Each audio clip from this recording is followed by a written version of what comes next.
Muito bem. Essa tarde eu vou continuar a mensagem sobre a Pessa, mas hoje vamos focar mais na comemoração dos pães sem fermento.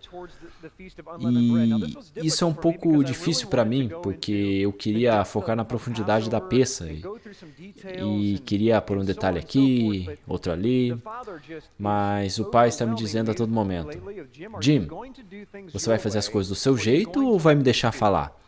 Então ele me disse: está bem, eu vou te dar alguns PowerPoints e depois eu prego quando você terminar, ok? Então você vai fazer o seu ensino e sair do seu sistema, porque você é um professor, mas quando você terminar, eu vou falar com o meu povo. Então eu vou avisar de antemão que provavelmente a gente vai seguir essa ordem, ok? Então tenha um pouco de paciência enquanto a gente caminha com a comemoração dos pães sem fermento. E eu acredito que no final dessa mensagem, alguns de vocês terão sido radicalmente curados. Nos próximos meses, suas relações com seus cônjuges terão sido curadas, seus filhos estarão começando a entrar no pacto.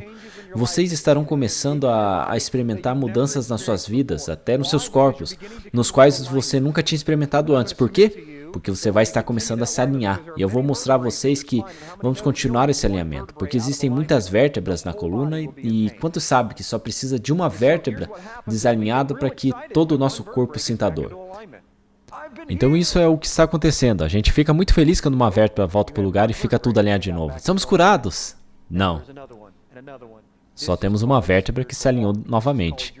Agora tem outra e outra. Isso se chama caminho espiritual, isso se chama seu caminho. É chamado que você nunca deixa de ir, porque você está sempre em aliança, porque é um ajuste quiroprático constante do nosso Criador. Essa tarde vamos falar sobre um tema que talvez nunca tivesse atribuído à comemoração dos pães sem fermento. Se você está aqui pela primeira vez ou está assistindo online pela primeira vez, talvez você não saiba que Yahweh tem um calendário. É um calendário profético, ele não faz coisas do nosso calendário. Ele não diz, o que eu vou fazer agora no mês de abril? Enfim, ele não trabalha assim, para ele não importa o calendário dos homens, ele tem o seu calendário. O filho não apareceu a primeira vez porque ele sentiu vontade. Isso foi profetizado muitos anos atrás no calendário de Yahweh. Existem 7 comemorações do calendário de Yahweh, assim como existem 7 dias na semana. E vamos falar sobre um desses dias nessa tarde. E essa é a comemoração dos pães sem fermento. Onde começam os pães sem fermento? Em uma tarde chamada Pessah. E assim vamos começar a nossa história. 7 dias comereis pães sem fermento. Além disso, desde o primeiro dia tirarei todo o fermento de vossas casas, porque qualquer um que coma algo fermentado desde o primeiro até o 7º dia, essa pessoa será cortada de Israel. Vamos ler o 16. No primeiro dia tereis uma convocação separada e outra convocação separada no 7º dia. Nenhum trabalho será feito neles, exceto que cada um deva comer. Somente isso podereis fazer. Então essa é a situação. A comemoração dos pães sem fermento é uma comemoração de 7 dias. Vamos descobrir por que ele escolheu 7, porque o Criador do Universo podia ter escolhido 4, ele podia ter escolhido 5, qualquer outro número. Ele podia ter feito o que quisesse, mas escolheu 7 por alguma razão e vamos descobrir o tanto que isso nos afeta. Por que 7 dias? Se entrava na tenda de um homem que estava morto, quantos dias ficava impuro? 7 dias. Se entrava em contato com um cadáver, ficava impuro por 7 dias. Êxodo 29, 30 diz assim: Por 7 dias irás vestir aquele que tomará o seu lugar como sacerdote, quando entrar na tenda da congregação para ministrar no lugar separado, sobre colocar as vestes sacerdotais. Êxodo 29, 35, assim fará, pois Aarão e seus filhos conforme tudo que te for ordenado, por 7 dias lhes purificarás. Por quê? Porque Aarão foi consagrado, tinha um processo de purificação e durava 7 dias. Eles faziam o mikvá, trocavam suas vestes e ficavam na tenda do encontro e comiam o pão ali no umbral. Agora, isso não significa nada para você e é uma outra mensagem, mas a razão bem simples de por que eles tinham que comer no umbral era porque no umbral foi onde o pacto foi feito. Por quê? Porque de um lado do pacto está esse lugar e nesse lado é seu lado. Então, você fica aqui e ele fica aqui. E é nesse pacto, quando você decide comer o pão desse pacto, você está removendo a si mesmo. Você está entrando nessa casa. Quando você conhece alguém pela primeira vez, essa pessoa abre a porta para você e te dá a mão aí no umbral. O convite para entrar acontece justamente no umbral. O corpo do Mashiach. Por isso, você tem que comer e consumir o corpo do Mashiach. Onde acontece? Acontece no umbral. Onde está o umbral? O convite ali é onde você come o corpo e é dada a permissão para você entrar 7 dias. Esse é o tempo que leva para o sacerdote ser completamente purificado. Apocalipse capítulo 1, verso 5. Aquele que nos amou e nos libertou de nossos pecados com seu sangue, fez de nós reis e sacerdotes para seu Elohá e Abba. A ele seja cavô de domínio pelos séculos dos séculos. Cada um de nós é um sacerdote. Você tem que ser purificado para o serviço da obra, e isso começa com o sangue do cordeiro nos umbrais. E depois, você deve consumir o pão. Isso deve ser feito no umbral. E o mais importante é que, se você ver a foto aí em cima, qual eu e o Joshua fizemos, é muito simples. O Messias foi crucificado no umbral. O madeiro onde ele foi morto é a representação de umbral. Ele é chamado de quê? A porta. Ele é a porta. Nada vai até o Pai senão através dele. Se você quer estar com o Pai, quer comer com o Pai, então você deve ir através dessa porta. E o que está na porta? O sangue do Cordeiro. É o que faz com que o mensageiro da morte passe por cima de você e é o que faz com que você seja convidado para dentro, tudo ao mesmo tempo. É verdade que Ele nos ama. Então, é nesse ponto onde o Abba quer que você entenda que aqui é onde toda a história acontece. Você deve aceitar o convite e depois atravessar para o outro lado. Sabe o que significa a palavra atravessar em hebraico? Hebreu. Isso é o que significa a palavra hebreu. Significa aquele que atravessou. De onde você está atravessando? Da morte para a vida. Isso quer dizer deste lado para aquele lado. Sim, mas o que isso significa na terminologia bíblica? Significa que você cruzou o umbral e está comendo com aquele que quer fazer um pacto com você. Você escolheu entrar dentro da casa e depois que você entra dentro da casa, você se torna parte da casa. Ok?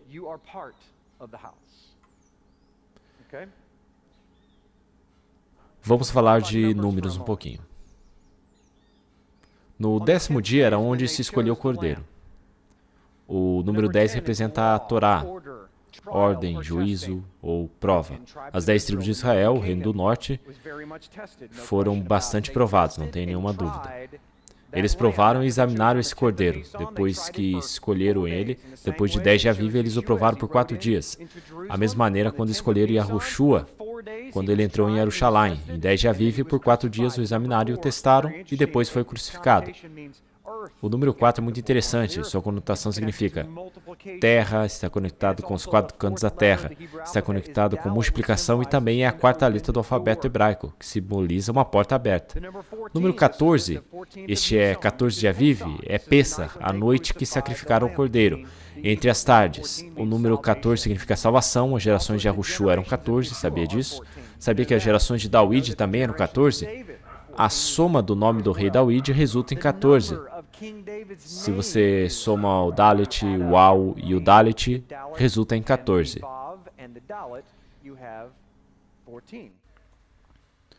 A 14ª letra do alfabeto hebraico é Nun, que simboliza a vida no paleo-hebraico, no hebraico antigo pictográfico, que significa vida. Então, se você põe tudo isso junto, essa é a mensagem da semana de Pessah. Essa é a mensagem de 4, 10, quer dizer, 10, 4, 14, que significa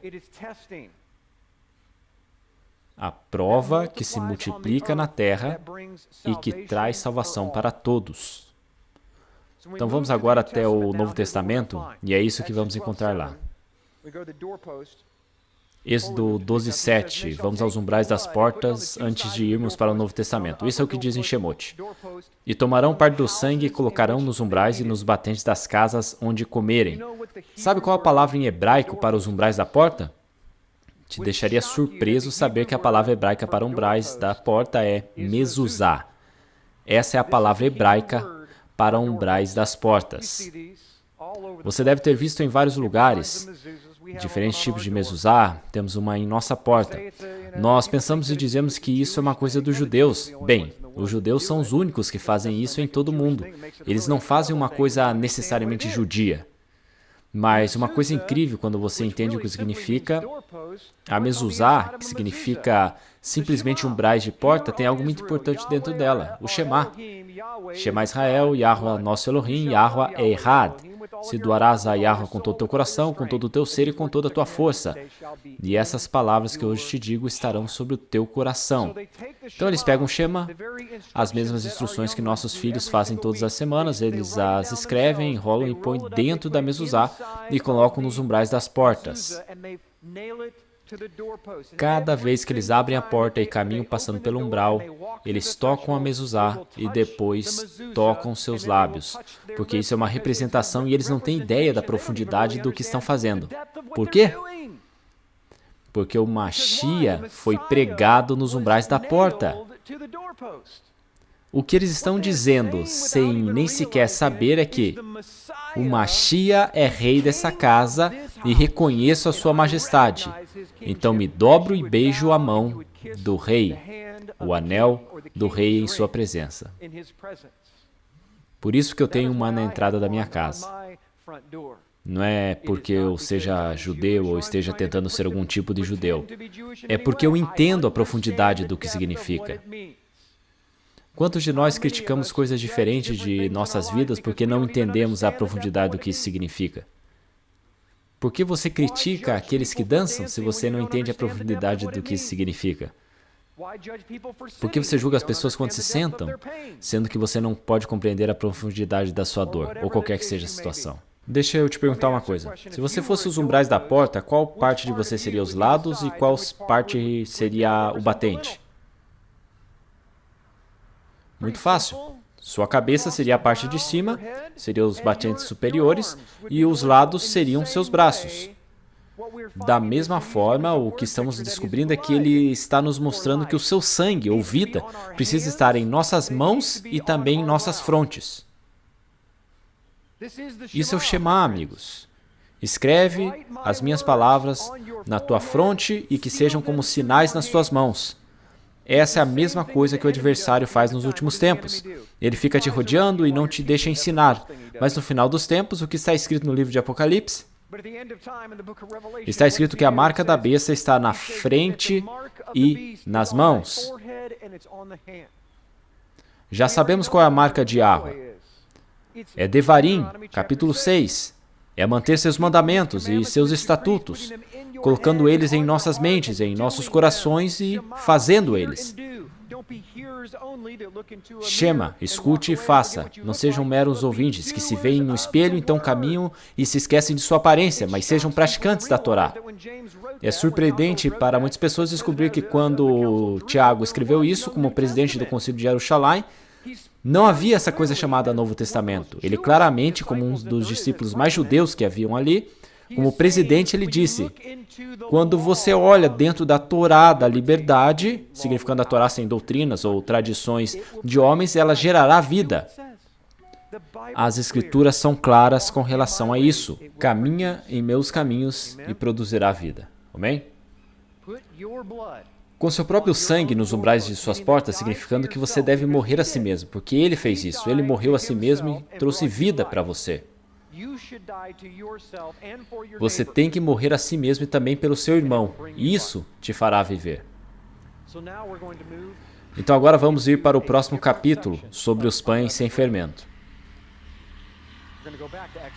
Vamos voltar lá em Êxodo 12:15, porque diz que do primeiro ao sétimo dia não devia se comer nada com fermento. Você tinha que retirar todo ele da sua casa. Então, não seria interessante e importante para nós descobrir o que é o fermento? Nós precisamos saber o que é o fermento, porque eu te garanto que provavelmente não é o que foi ensinado a você. A palavra fermento em hebraico é seor. Eu coloquei aí em cima para que vocês consigam ver. Shin, Aleph, Resh. O fogo consumidor e o poder é a cabeça, ok? Esse é o pictograma paleo-hebraico. Vem do Strong 07604, que significa deixar ou permanecer detrás. Espere um pouco. Eu pensei que o fermento fosse uma coisa que fizesse o pão crescer. Eu vou sugerir a vocês nessa tarde algo que o Pai está me mostrando e que eu acredito que vai mudar as suas vidas. Quando você descobrir o que o fermento é de verdade, Você vai ficar extremamente chocado. E além disso, vai ficar bem emocionado, porque você vai ter as chaves do entendimento para abrir a completa bênção em suas relações, no seu casamento, no seu trabalho e todas as bênçãos que Yahweh quer te dar a partir do Monte Sinai. Está bem debaixo do seu nariz. E o inimigo sabe disso e te leva por outras direções. Se o inimigo te faz buscar outros fermentos e você não remove o verdadeiro fermento da sua vida, as bênçãos não podem chegar até você. Alguns de vocês têm se empenhado tanto para que o Criador trabalhe em suas vidas, se esforçado tanto para serem boas pessoas e ainda assim não tem bênção. Deixa eu te dar uma pista. Você está removendo o fermento errado. Vamos continuar. Eu quero provar isso. Mateus 16, 6. Yahshua disse: acautelai-vos e guardai-vos do fermento dos fariseus e saduceus. Aqui ele está espiritualizando o significado, mas os judeus do primeiro século sabiam exatamente o que significava fermento. Então ele está falando segundo a referência deles, não segundo a nossa. Lembre-se disso. Mateus 16, 12 diz. Então eles compreenderam que ele não estava dizendo que se guardassem do fermento do pão, mas dos ensinamentos e da conduta dos fariseus e saduceus. Então olha só, eles sabiam no momento em que ele disse fermento, eles tiveram algo concreto e físico em suas mentes. Por isso essas analogias são tão bonitas, são na maioria das vezes agrícolas, eles viviam em uma cultura agrícola. Então precisamos saber o que era o fermento no primeiro século, porque eu posso te garantir que eles não estavam fazendo com bicarbonato. Então, o que é fermento? No primeiro século, o que eles faziam é que eles pegavam um pão que estava completamente fermentado e arrancavam um pedaço desse pão e o deixavam atrás, vindo da palavra hebraica sha'ar, que significa deixar atrás, deixar algo para trás, o que restou, um remanescente, certo? Sha'ar. Aliás, vocês também são sha'ar, mas esta é uma outra mensagem, enfim. Eles basicamente arrancavam um pedaço deste pão e deixavam ele ali. E este pão misturavam com a próxima massa, e dessa massa arrancavam um pedaço e deixavam ela atrás. Cada vez que faziam uma nova massa, a fermentação dessa massa era deixada para trás, e este pedacinho estava pronto para levedar a próxima massa, a massa de farinha. Isso é o que era o fermento no primeiro século. Em termos científicos, nos dias de hoje, chamaríamos de levedura. Olhem isso, para aqueles que não sabem o que significa levedura. A levedura é um organismo vivo que cria um estado de corrupção no pão. É alta fermentação, é isso que ela faz. É um organismo unicelular que se alimenta de carboidratos, criando dióxido de carbono e álcool. Isso é o que a levedura é.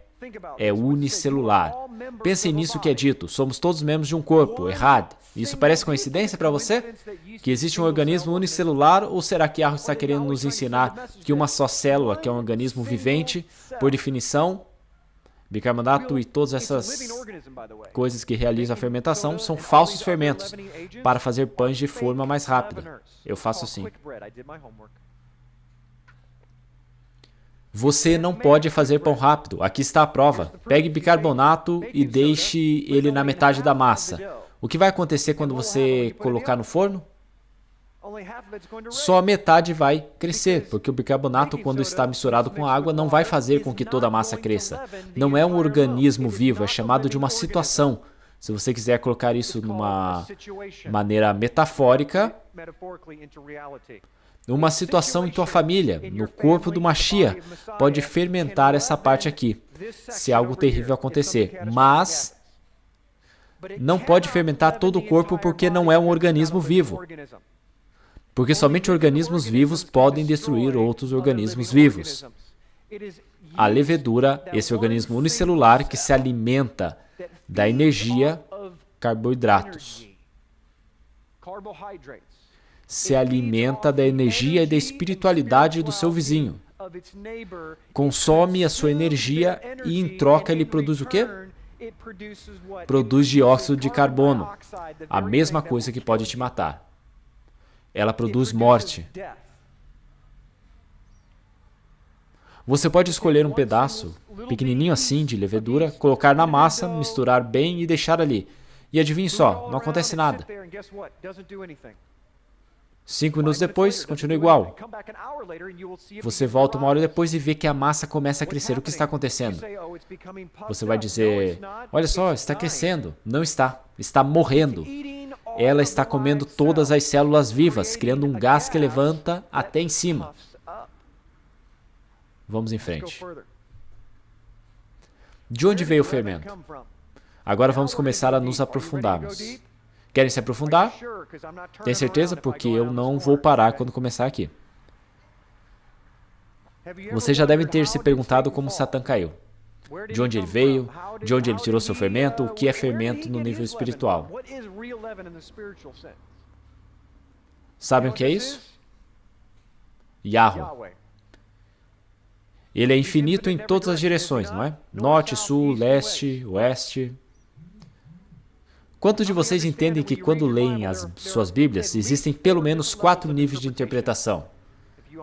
Se você entende as Escrituras, você entende o nível Pashat, o Remes, o Drash e o Sod.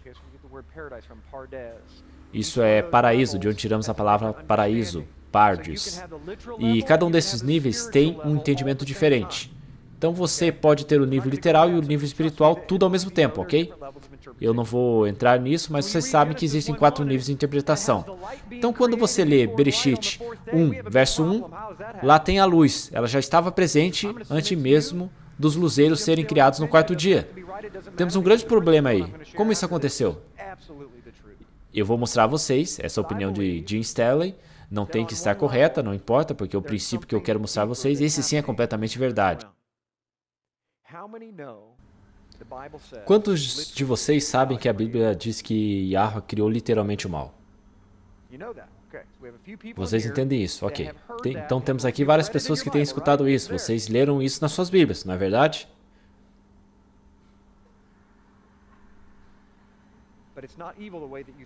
Mas não é o mal da forma como você pensa. Porque o mal hoje é fazer coisas más. Mas a definição original de escuridão, senhoras e senhores, é a ausência de luz. Então o que acontece é que Yahweh está em todo lado e quer criar o universo.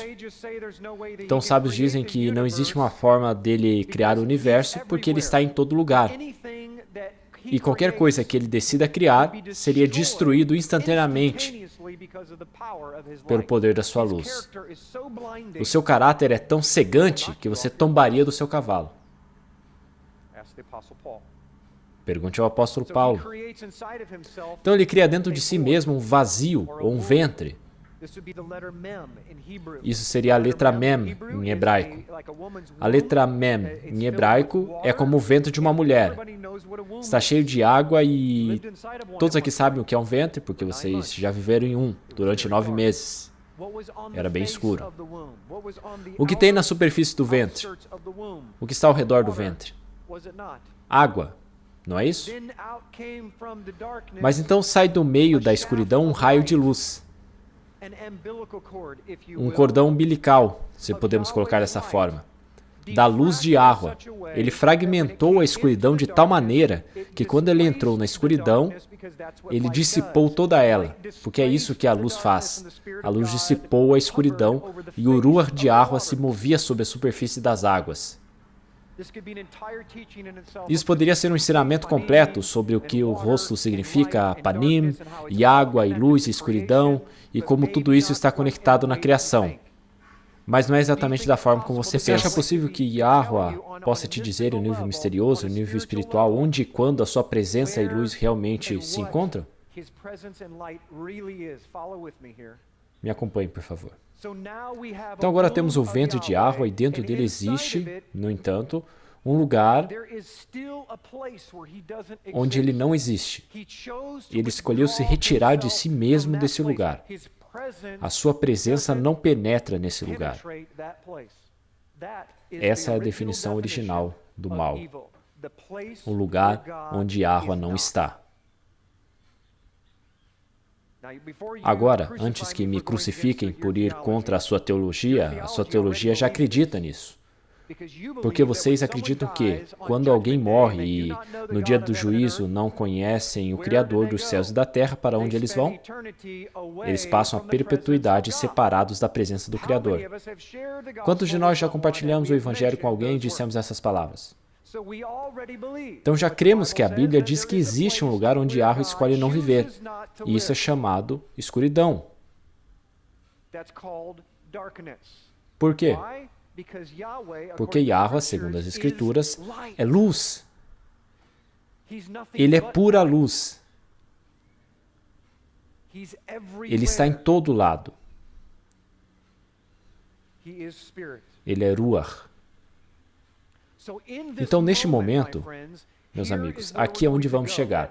Eu creio que essa mensagem que o Criador me deu em uma reunião com o pessoal há alguns dias, e terminou sendo uma mensagem de 2 horas que me fizeram dar essa noite, porque eu não tinha ideia do que eu estava dizendo no estudo bíblico de 2 horas que tivemos. Isso foi o que Yahweh tirou disso tudo, o que vocês estão prestes a escutar. Porque temos que entender como se preparar para Pêssar. Porque se você não tira o fermento de sua vida terminará em destruição e não será consagrado como um sacerdote. Existem requisitos que devem ser seguidos. Primeiro, eu acho que é entender a forma, ou melhor dizendo, a artimanha do inimigo. Se você entende os seus motivos e entende para onde ele vai, você pode se adiantar e ganhar dele no seu próprio jogo toda vez. Existem pecados na minha vida que basicamente desapareceram pelo que estou prestes a mostrar para vocês. Eu posso estudar até 2 horas de testemunhos aqui na frente de casamentos, não só de indivíduos, casamentos, parariam aqui no palco e fariam todos aqui saber que o que eu vou compartilhar com vocês mudou a vida deles. O que é o pecado original? 1 Coríntios 5, 6. Vosso orgulho não é bom. Você não sabe que um pouco de fermento levedará toda a massa? Expurga de ti o velho fermento para que seja uma nova massa, para que você possa ser como o pão sem fermento, pois nossa Pêssar é o Mashiach que foi morto por nós. Portanto, vamos celebrar a Moed, não com o fermento velho, nem com o fermento da maldade e da amargura, mas com o fermento puro e kadosh. Senhoras e senhores, Provérbios 8, 13, está escrito: aprendam e tenham em suas mentes, porque o temor de Yahweh consiste em odiar a maldade, diz o que é a maldade.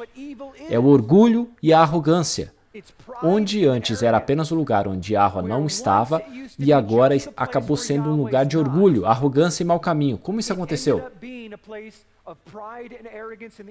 Porque essa é a verdadeira definição de orgulho. O que eu vou compartilhar com vocês é a verdadeira definição de orgulho, é a pedra fundadora de todo o pecado. Assim como foi dito que o Ahavá é o primeiro dos mandamentos e toda a Torá está sustentada no Ahavá, se você não tem Ahavá, não importa quantas vezes guarde o Shabat, nada importa. Não existe coisa boa que você possa fazer se você não se doa primeiro. Da mesma forma que eu vou compartilhar com vocês a verdadeira definição de orgulho, quando você age com orgulho, quando você tem orgulho na sua vida, todo o pecado cai sobre esse. Esse é o homem forte, e não há homem mais forte no universo. O orgulho é fazer as coisas do meu jeito. Essa é a definição mais simples de orgulho. Agora vamos voltar no panorama da luz e escuridão. E agora eu quero voltar de novo lá no jardim. Porque no jardim do Éden haviam 2 árvores, não é isso? A árvore da vida, pura, perpétua, vida. E o que é vida perpétua? Crer na luz, está escrito. Sua palavra é luz para os meus pés. E Yahushua disse, eu sou luz, e eu sou a vida, e eu sou o caminho, e eu sou a luz, e sou todas essas coisas. E todos nós cremos que Ele é a luz que desceu. Ele disse, vocês são a luz do mundo, eu sou a luz, você é a luz, todos somos luz. Mas o que isso realmente significa? Porque a não ser que definamos as coisas, e eu não sei vocês, mas eu cresci em círculos religiosos onde não definíamos nada, só tirávamos o cristianismo. Alguém sabe o que é isso? São só palavras. Mas o que significa caminhar na luz? A luz é muito simples, é fazer as coisas do seu jeito e você fica na luz. Então não pode ser bom. Este é o problema da religião. Diz que se você faz as coisas, você será santo. A religião diz que se você faz essas coisas, você vai ficar bem com o Criador. Não, você foi criado como um reflexo, sabia disso? Então, quando você fica na luz, você acaba refletindo o esplendor dele. Você é bom, você faz o bem porque reflete o bem. Você não pode evitar isso, porque é a única coisa que você pode fazer.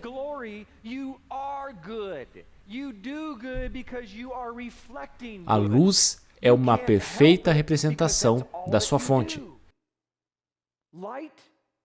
Yahushua é a perfeita representação do próprio Yahweh. Por quê? Porque ele ficou sob a presença da luz e refletiu ela perfeitamente. Ele disse, vocês são a luz do mundo. O que ele está dizendo? Fique adiante da minha presença e você vai me refletir para o mundo. Então, voltando à nossa história de Satã e a criação, e de novo ao Éden, existia ali outra árvore, se chamava a árvore do conhecimento do bem e do mal. Nos perguntamos durante séculos, o que é mal? O que é uma árvore do conhecimento do bem e do mal? Não é outra coisa senão, já sabemos o que é o bem, é a outra árvore, a árvore da vida, é fazer as coisas da maneira de Yahweh. Então, se esse é o caso, e o mal é o lugar onde Yahweh não está, e o mal é o oposto de bem, então o mal simplesmente é o conhecimento de saber que existe outro caminho, o seu caminho. Então vejam só, Satã descobriu que existe um lugar onde Yahweh não está e provou desse lugar e disse, eu sou dono desse lugar, esse é o meu lugar. E no momento que isso entrou no seu coração, Yahweh deu para ele. Ele deu todo esse perímetro de morte, o lugar de escuridão onde Yahweh decidiu não deixar sua presença.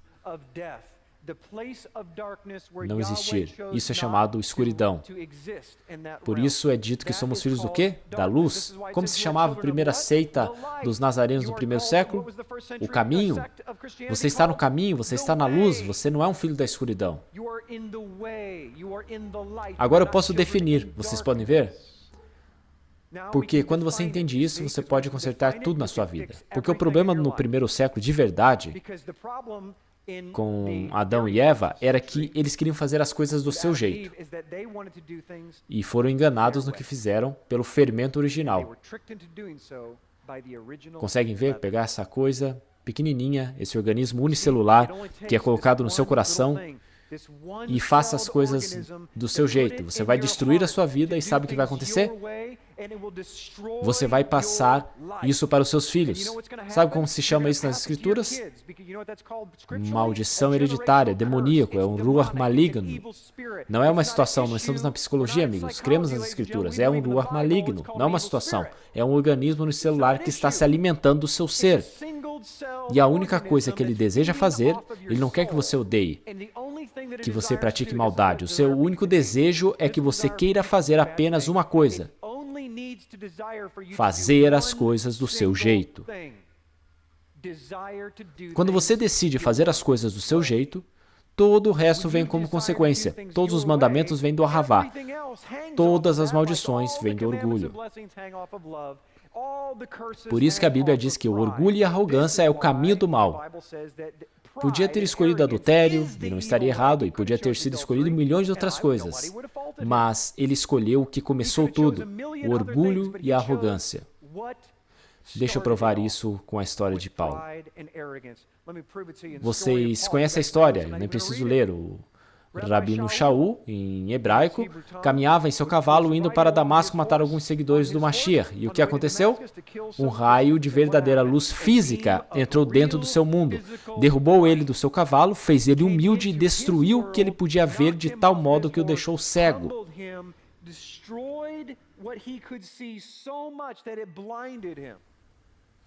Então o que aconteceu quando ele foi cegado pela verdade?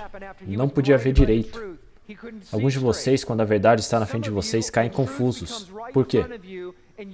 Porque tudo está queimando dentro de você, sem você se dar conta disso. Você não pode ver direito, é isso que você tem que fazer depois disso. Se submeter a uma pessoa que consegue enxergar claramente.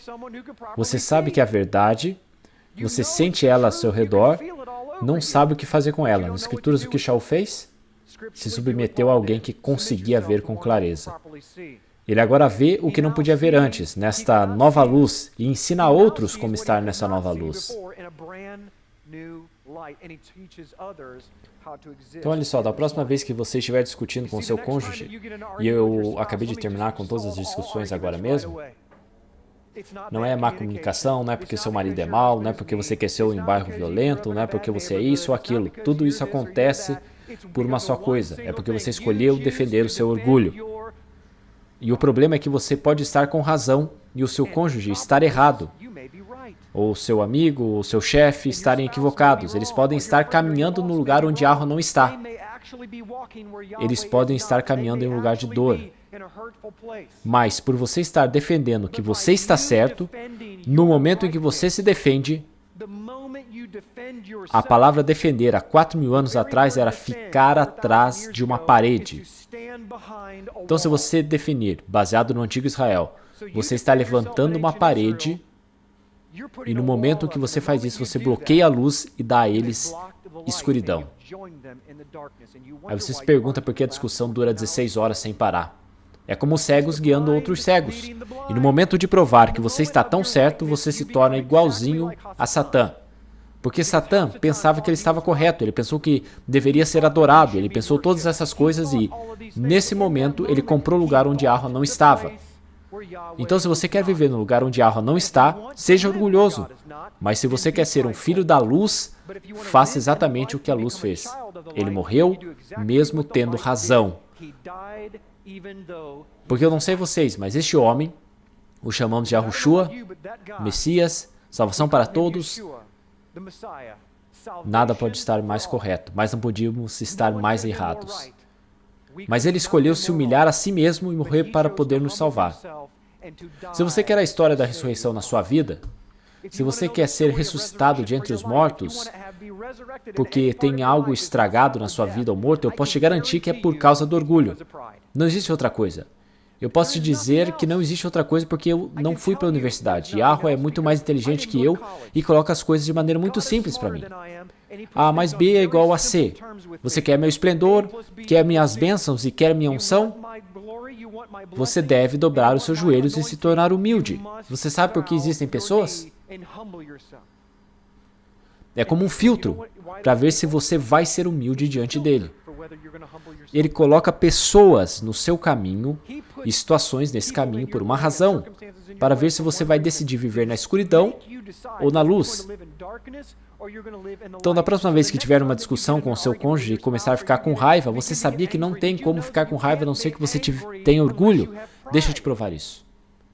Alguém pisa nos seus dedos, você está caminhando e alguém acaba pisando nos seus dedos. Você só pode ter duas opções na sua mente.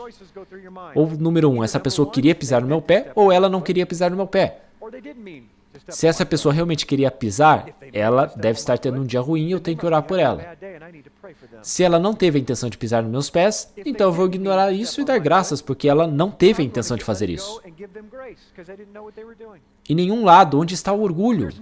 Alguém me mostre onde eu posso ter sido ofendido em todo esse pensamento. Porque se eu sou um filho da luz, eu morro pelo meu cônjuge, eu morro pelos meus filhos, eu morro pelos meus irmãos todos os dias. Onde é que eu tenho o direito de estar ofendido?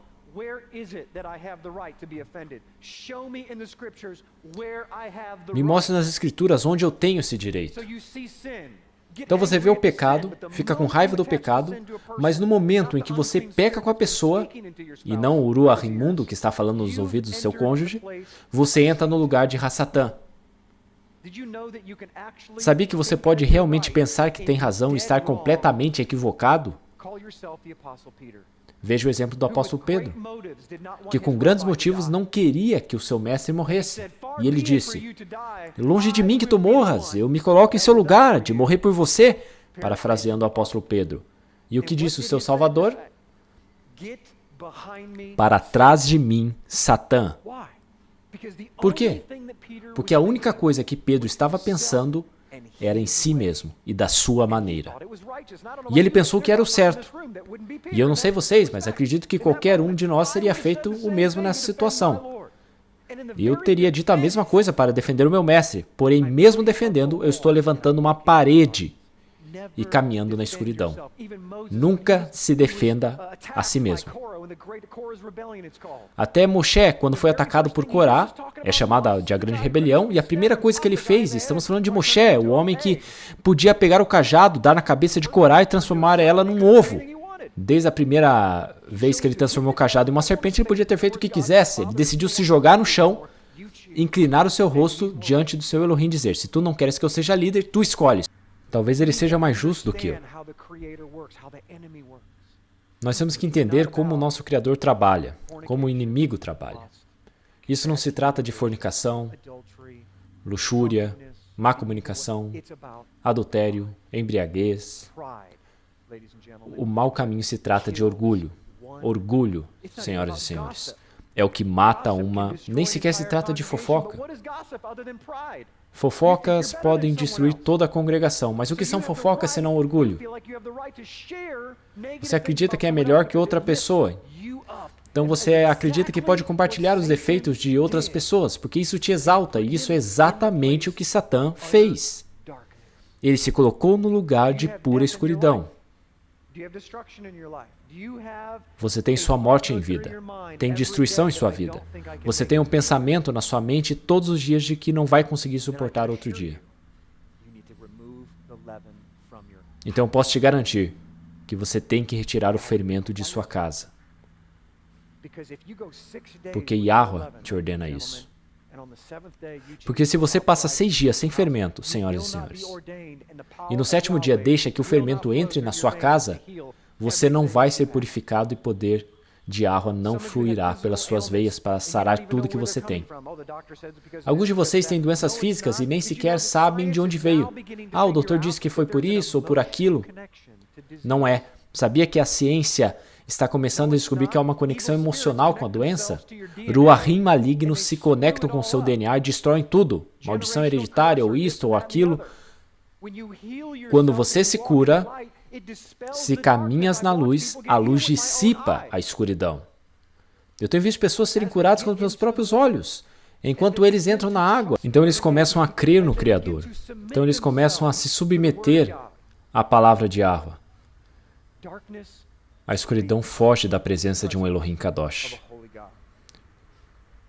2 Crônicas 12:12 diz: E quando ele se humilhou, a ira de Yahweh se retirou dele, para que ele não o destruísse completamente, e também em Arrudá as coisas iam bem.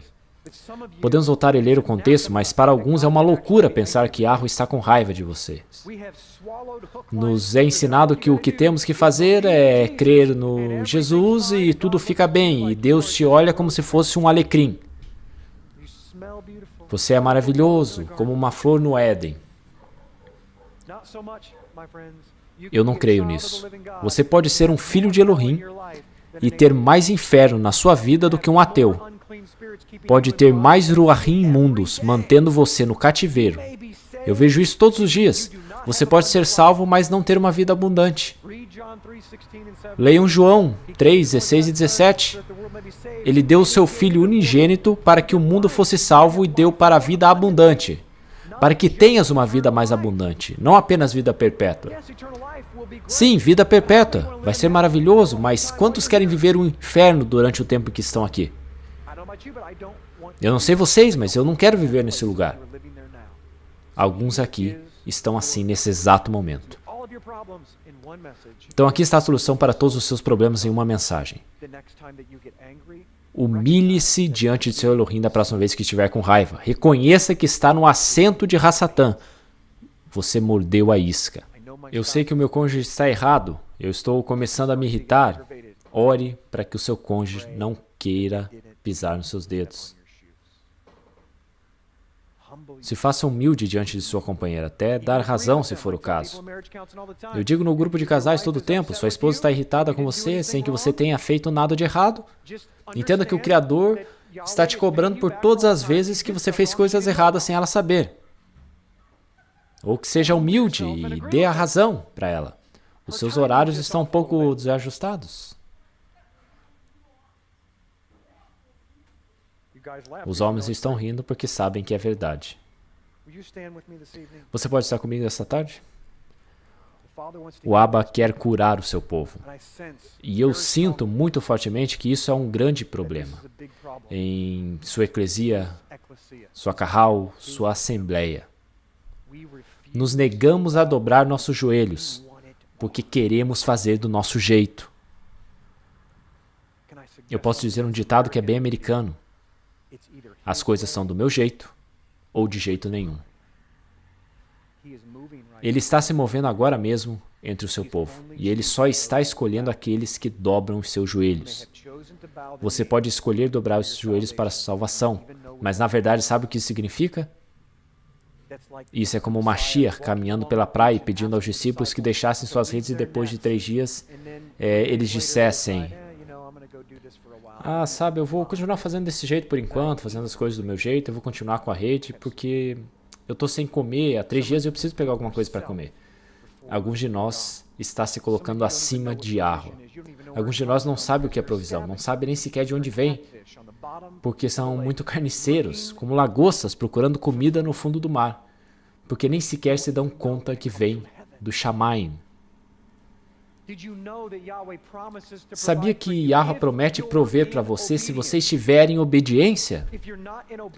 Se você não está em obediência, está forçado a viver no sistema de maldição e podridão desse mundo. Se você está em obediência, o maná vem do Shammai e você nem consegue compreender.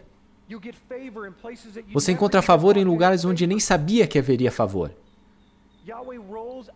Yahweh estende o tapete vermelho para aqueles que dobram os seus joelhos.